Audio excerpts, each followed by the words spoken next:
Oke, Assalamualaikum warahmatullahi wabarakatuh. Kali ini Waalaikumsalam kelompok warahmatullahi kami wabarakatuh. akan Salam. mempresentasikan hasil diskusi dari manajemen strategi tentang IV dan EV dari PT Paragon Teknologi and Innovation. Sebelumnya, saya akan memperkenalkan anggota dari kelompok kami. Yang pertama ada Ahmad Andi Rustianto, yang kedua ada Arifatus Saada, ketiga ada Devi Indiani, ada Fitri Intan Ayu-Ramawati, ada Lailatul Ma'rifah, dan ada saya sendiri yakni Neila Rizko Amalia. Selanjutnya kita akan membahas tentang EV terlebih dahulu, yakni tentang external factor evaluation. Nah, sebelumnya EV adalah, mohon maaf karena terganggu sinyal. Jadi EV, ini biasa kita sebut dengan EV Matrix, adalah alat strategi yang digunakan untuk memeriksa lingkungan eksternal perusahaan dan untuk mengidentifikasi tentang peluang dan ancaman dari perusahaan tersebut. Dan nantinya kita akan memberikan suatu rating atau peringkat dalam EV maupun IV nanti yang merujuk pada seberapa efektif strategi perusahaan saat ini untuk menanggapi peluang dan ancaman dari perusahaan tersebut. Dan kita akan memberikan poin sekitar 4-1, di mana poin 4 berarti superior response, poin 3 berarti above average, yang poin 2 berarti average response, dan poin pertama yang berarti poor response. Nah, sebelumnya kami juga telah mengumpulkan beberapa data untuk mengidentifikasi tentang peluang, ancaman, kekuatan, dan kelemahan dari PT Paragon Technology and Innovation. Dan yang pertama tentang peluang dari PT Paragon, yang pertama adalah menjadi market leader kosmetik di Indonesia. Nah, seperti yang kita tahu, kosmetik yang diproduksi oleh PT Paragon Technology Innovation ini memiliki peluang yang besar untuk menjadi market leader kosmetik lokal di Indonesia. Dan sebagai contoh untuk brand yang mereka produksi seperti Wardah, Emina, dan Makeover. Dan beberapa tahun terakhir produknya telah menguasai pangsa pasar. Untuk selanjutnya akan dilanjutkan oleh rekan saya, Ahmad Andi, silakan.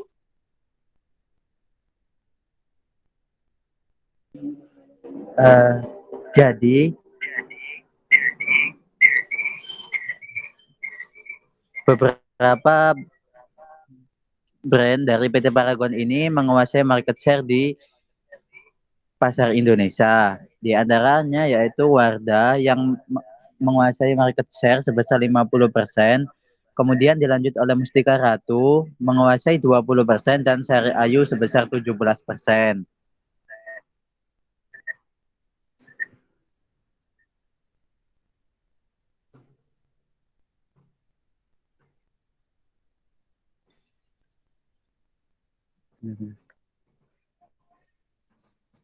Lah, seperti yang kita tahu, PT Paragon perusahaan akan sulit berkembang tanpa adanya sumber daya yang mumpuni atau yang mampu.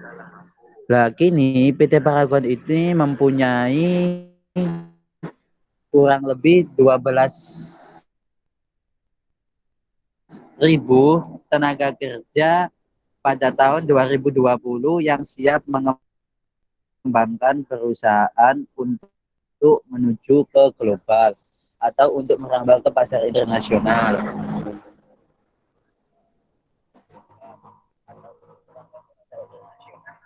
Nah, salah satu produk dari PT Paragon yang berhasil merambah pasar global yaitu di Malaysia sebesar 33% dalam 3 tahun terakhir. Dan akan memasuki pasar Timur Tengah dan Afrika pada tahun depan.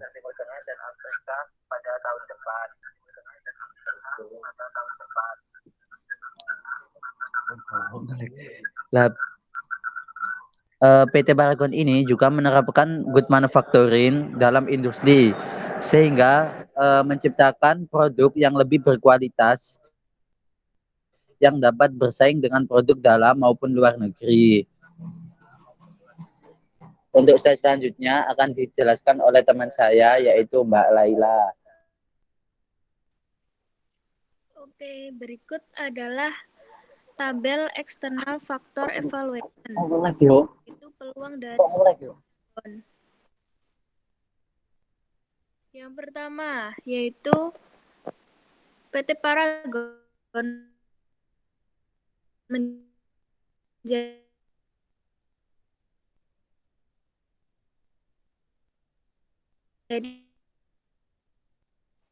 Mohon maaf Laila, suaranya putus-putus. di market leader kosmetik Indonesia.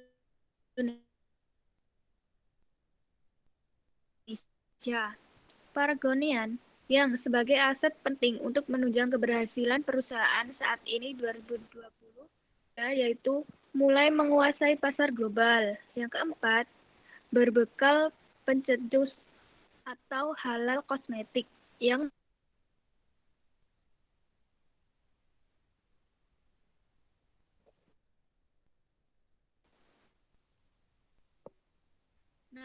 banyak produk kosmetik yang bagus. Saat ini telah banyak sekali produk skincare dan kosmetik yang beredar di pasaran dengan manfaat dan harga yang variatif.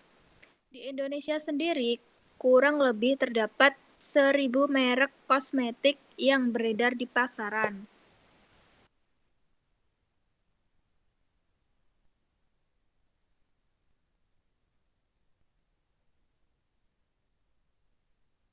Next di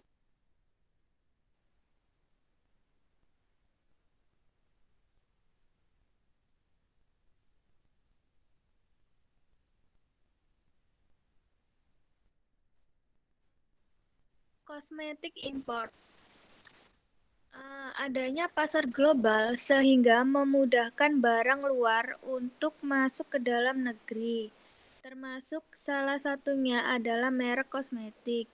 Sehingga membuat masyarakat cenderung lebih percaya dengan kualitas produk import daripada produk lokal. Dan membuat kosmetik lokal sedikit terbengkalai karena kurangnya kepercayaan masyarakat terhadap produk lokal sendiri. Selanjutnya akan dijelaskan oleh rekan saya yaitu Arifatus Saadah.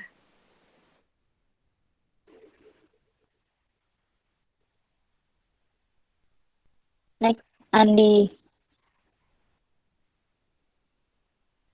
Jadi selanjutnya yaitu kosmetik dengan harga yang lebih murah. Jadi di PT PIG ini meskipun termasuk perusahaan kosmetik dengan pasar menengah ke bawah, namun saat ini banyak beredar kosmetik yang lebih murah daripada kosmetik dari PT PIG ini sendiri, sehingga banyak konsumen yang beralih dari produk PT PIG ini. Next. Nah, di sini terdapat beberapa tabel yang menunjukkan ancaman dari PT PIG sendiri. Yang pertama ada jumlah pesaing dengan produk kosmetik yang sama sebesar 1.000 macam di Indonesia. Kita lihat bisa ada presentasinya di tabel sebelah kanan. Kemudian yang poin ke-7, masuknya produk body care, personal care, dan kosmetik asli memiliki kualitas yang lebih baik dari produk-produk yang yang diproduksi oleh PT PIG. Jadi hal ini bisa menyebabkan brand produk PT PIG ini menjadi terbengkalai. Kemudian pangsa pasar kosmetik dalam negeri sebesar 30%, sedangkan kosmetik dari luar negeri menguasai sekitar 70%. Jadi masih kalah dengan produk dari luar. Kemudian selanjutnya ada produk pesaing yang lebih komplit. Selanjutnya ada banyaknya produk kosmetik yang memiliki harga lebih terjangkau sehingga banyak masyarakat yang akhirnya menggunakan produk luar sebagai konsumsi kosmetik mereka. Nah, kita bisa lihat di sebelah kanan ada tabel yang menunjukkan beberapa presentasi atau poin-poin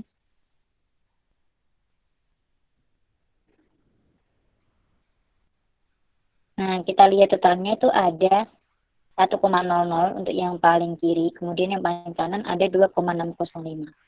Next. Nah, selanjutnya yaitu ada Internal Factor Evaluation atau IFE. Next. Di IFE ini salah satunya yaitu ada produk kurang menarik. Kita lihat dari produk yang kurang menarik. Dari PTPG ini memiliki beberapa produk yang kemasan maupun fungsinya hampir sama, sehingga produk tersebut kurang menarik untuk menurut konsumen. Next.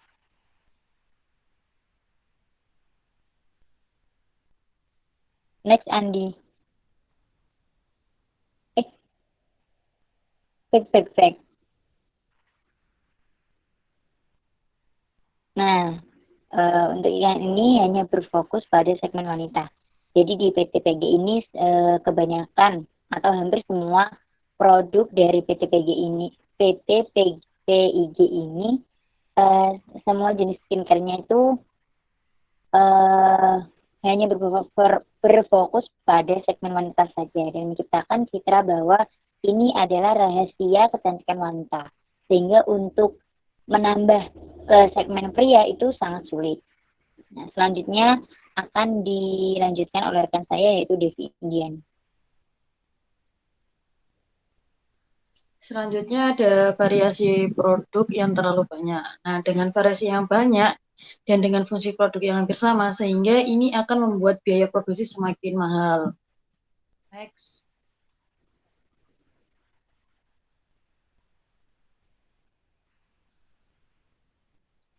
Ini adalah tabel internal factor evaluation kelemahan, bisa dilihat. Yang pertama, produk kurang menarik karena hampir semua produk memiliki kemasan yang hampir mirip satu sama lain. Dan yang kedua, sejauh ini produk dari PT Paragon Technology and Innovation hanya berorientasi pada segmen wanita, sehingga sulit untuk mengembangkan lini produk pada segmen pria. Yang ketiga, pertumbuhan penjualan produk yang lamban sehingga mudah tersingkir oleh pesaing baru. Yang keempat, variasi produk membuat biaya produksi semakin tinggi. Nah, yang di sebelah kanan itu adalah presentasi dari kelemahan IV, Internal Factor Evaluation. Next. Ini adalah sertifikat PTPIG yang sudah halal. Bisa dilihat. Next. Selanjutnya dijelaskan oleh Mbak Intan. Monggo. Oke, akan saya lanjutkan. Nah, di dalam slide ini menjelaskan bahwa produk-produk yang dihasilkan dari PT-PTI itu sudah menyebar hampir di seluruh penjuru Indonesia. Mulai dari Pulau Sumatera sudah banyak, Pulau Kalimantan ada beberapa, Pulau Sulawesi juga masih beberapa, dan yang paling banyak itu di Pulau Jawa. Kenapa? Karena produk yang diciptakan oleh PT-PTI ini pangsa pasarnya itu lebih banyak di Pulau Jawa. Oke, next.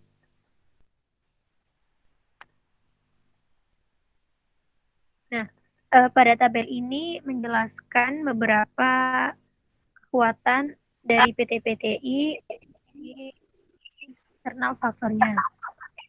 Untuk yang pertama yaitu label halal yang membuat PT Paragon itu semakin lebih baik dan menjadi perusahaan kosmetik yang terpercaya bagi wanita muslim Indonesia. Mengapa? Karena di salah satu produk dari PT Paragon itu adalah labelnya itu halal, yaitu produknya berupa kosmetik Wardah. Kemudian yang keenam yaitu label halal membuat pangsa pasar yang luas karena di Indonesia ini mayoritas penduduknya muslim. Nah, ini salah satu kekuatan inti dari PT PTI melalui produknya Wardah. Mengapa? Karena melalui produk Wardah tersebut dan dengan tagline-nya yaitu halal kosmetik, maka membuat pangsa pasar dari PT PTI ini menjadi lebih meluas. Kemudian kekuatan yang ketujuh yaitu produknya semakin variatif dan inovatif untuk memenuhi kebutuhan pasar. Kemudian yang kedelapan yaitu produknya itu mudah ditemukan karena memiliki banyak persediaan di outlet sekitar. Contohnya aja di mall. Di mall itu sudah ada berapa produk yang tersebar. Kemudian juga di beberapa toko-toko kelontong yang ada di pasar itu juga sudah menyetok produk-produk yang diproduksi oleh PT Paragon Teknologi dan Innovation. Kemudian yang kesembilan yaitu harganya terjangkau dan memiliki variatif diiringi dengan kualitas yang variatif pula. Mengapa? Karena meskipun PT Paragon ini tuh menciptakan banyak kosmetik, dia juga tetap menerapkan teknologi yang standarnya itu tinggi, yang tidak kalah bagus dan baik dari kosmetik yang ada di luar negeri. Kemudian yang ke-10 yaitu memiliki peminat yang banyak, mulai dari wanita muda hingga wanita yang sudah berumur. Mengapa? Karena sesuai dengan segmen penyebaran dari produk PT PTI ini, dia itu mencakup ada yang kosmetik khusus segmen wanita di usia remaja juga sudah ada. Kemudian dewasa juga ada dan juga sudah berumur pun, sudah lansia itu juga menciptakan. Salah satunya juga di brand yang memiliki brand halal tersebut di Wardah. Itu sudah banyak macam-macam kosmetik dengan segmen yang sangat lengkap. Jadi sebelah kanannya itu adalah salah satu kumulatif nilai kepentingan atau seberapa penting kekuatan tersebut. Oke, next. Nah, selesai sudah presentasi dari kelompok kami. Saya mewakili kelompok kami juga mohon maaf yang sebesar-besarnya jika ada kesalahan tutur kata maupun kesalahan sistem dan apapun, kami mohon maaf. Terima kasih atas partisipasinya. Terima kasih untuk Bu Marisha. Wassalamualaikum warahmatullahi wabarakatuh. Waalaikumsalam warahmatullahi wabarakatuh.